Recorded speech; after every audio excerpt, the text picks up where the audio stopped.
ခုလေးတွေများတက်တော့ဖွင့်လိုက်တာနည်းလေး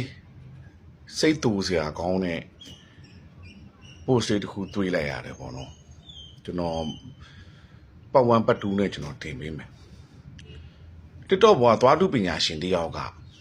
သူလှုပ်ထားတဲ့သွားအတူကိုသူကပြတာတရားထိုးစိုက်ထားတဲ့ဟာအောက်သွားမှာ10ချောင်းအပေါ်သွား9ချောင်းအောက်သွား10ချောင်းစိုက်ထားတဲ့နေရာမှာသွားအစ်စ်က2ချောင်းပဲပါတယ်အဲ့2ချောင်းလေးကိုယူပြီးတော့သွားကို10ချောင်းစိုက်ပေးထားတယ်ဗျာဒါသွားအသူပညာရှင်ကတင်လို့တွေ့ရတော့ကျွန်တော်စိတ်တူတာအဲ့သွားဆရာကိုစိတ်တူတာအပေါ်သွား9ချောင်း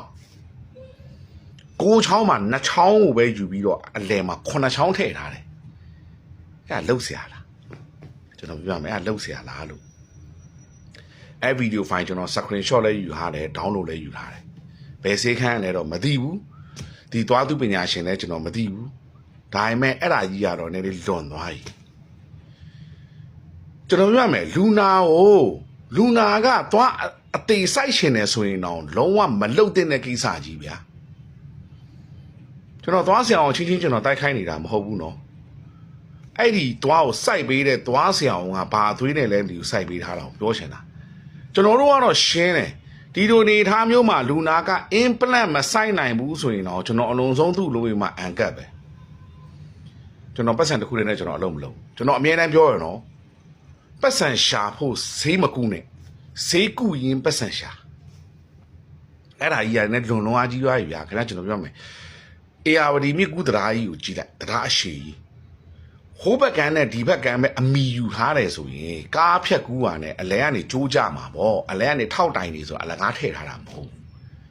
သွားလဲဒီတိုင်းပဲပဲ့နေဗျာဒီနာတစ်ချောင်းဒီနာတစ်ချောင်းယူပြီးတော့အားလုံးပေါင်းအလဲမှာ10ချောင်းထည့်ပြီးတော့10ချောင်းစိုက်ပေးတာအေးပေါ့လေသွားဆရာကတော့အိတ်ကက်ကြီးကတော့တော်တော်ကြီးဖောင်းသွားမှာပေါ့ဒါပေမဲ့ရေရှည်မှာလူနာဘာဖြစ်မလဲနည်းနည်းလေးပါစဉ်းစားကြည့်ပါဦးကို့အဖေမေဆိုရင်ကိုအဲ့လိုကုမလားအပေါ်သွားလဲဗျာ2ချောင်းထဲယူပြီးတော့အလဲမှာ9ချောင်းထည့်တာကျွန်တော်ကအဲ့ဒီမျိုးတွေကမကြိုက်ဘူးဗျာဆိုလို့ရှိရင်ကျွန်တော်ကူးနေတဲ့ဟာလဲအားလုံးအဆင်ပြေသွားလို့ကျွန်တော်မပြောဘူးနော်ဒါပေမဲ့အဲ့လိုနီလန်းမားတဲ့ဟာမျိုးတော့ကျွန်တော်တို့ဘယ်တော့မှမကူဒါအမှန်တရား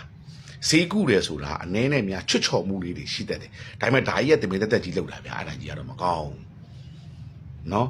ကျွန်တော်ပြီးနောက်တစ်ပိုင်းမှာကျွန်တော်ဆက်ပြောပြအောင်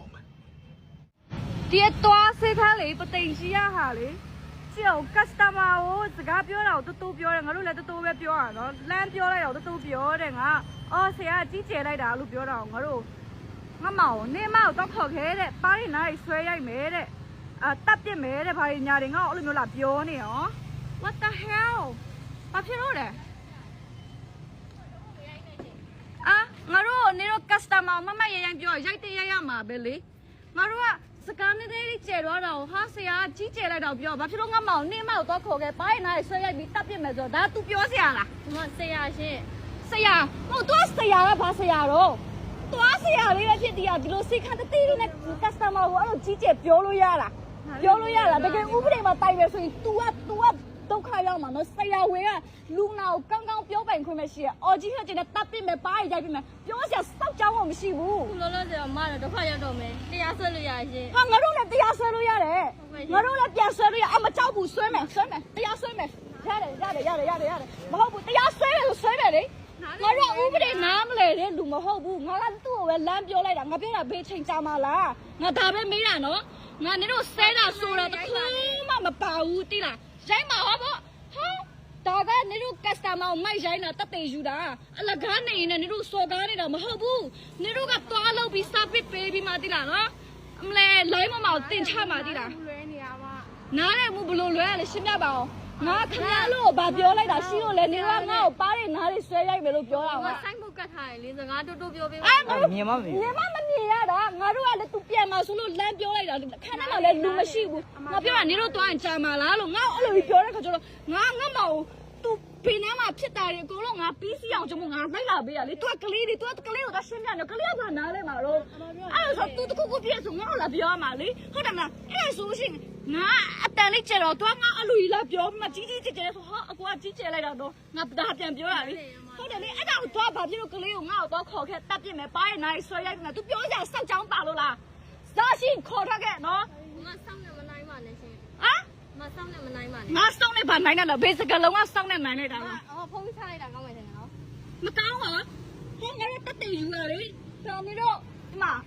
ဒုက္ခသိနေတော့စိတ်ခက်လို့တသေးလေးဆိုင်စိတ်ခန်းလေးကသူလမ်းပြီးမှဖွင့်ထားတာကသူ့ဆိုင်အခန်းထဲမှာကလေးကိုသွားပြောတာငါအိမ်ကလူကပြန်တော့မှဆိုလို့ပြန်တော့ရင်ကြာမှာလားလို့ငါကောင်းလေးမေးလိုက်တာမေးလိုက်တဲ့ဟာကိုငါ့ကိုသွားခေါ်ခဲတဲ့ပါးရင်နိုင်ဆွဲရိုက်မယ်လို့ငါ့အဲ့လိုမျိုးလားပြောချင် ဟိုကခုလောလောဆယ်ဗီဒီယိုရိုက်တာလေးပိတ်ပြလိုက်တယ်မှာ မပိတ်နိုင်ဘူးဒါကတက်တဲ့ယူထားမှာညီမလေးနေတို့ဘက်ကလည်းငါတို့နားလေတယ်ငါတို့ကလည်းနေတို့နားလေရမယ်ငါတို့ကနေတို့ကိုယုံကြည်လို့ငါလာပြတယ်လာပြတော့နေတို့ကငါတို့ကြီးကြီးကျယ်စကားပြောတဲ့ခါငါတို့ကပတ်စံပေးပြီးလောက်ရတာခမများလို့စီမှာတောင်းပြီးမှလာလောက်တာမဟုတ်ဘူးတိလားငါစတော့ဖက်ကိုကြည့်ပြီးမှပြောနေတို့မယ်လို့ရှိရင်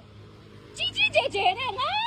အကြီးကြီးနဲ့ဟိုလိုစေယုံခွင့်နိုင်နေတို့ကဘာလို့ကက်စတမာကောင်းကိုချီးပါမလို့လား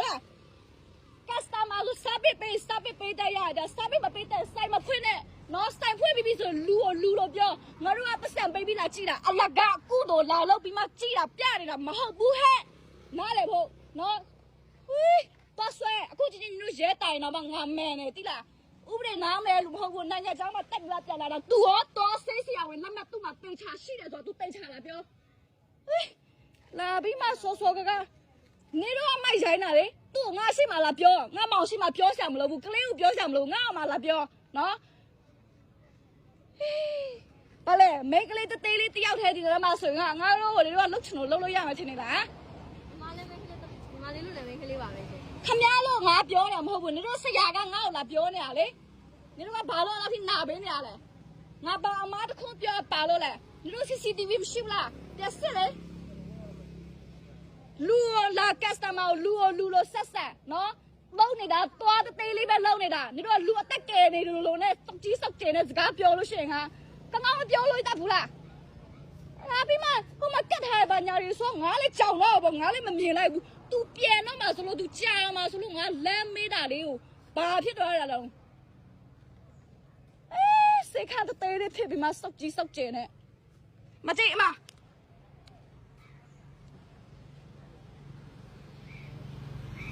ဒီဆိုင်တော့မလာကြနဲ့သွားဆရာဝင်လက်မရှိလားမရှိလားလည်းမသိဘူးအဲ့လောက်ထိကြီးကျယ်ပြနေတာနော်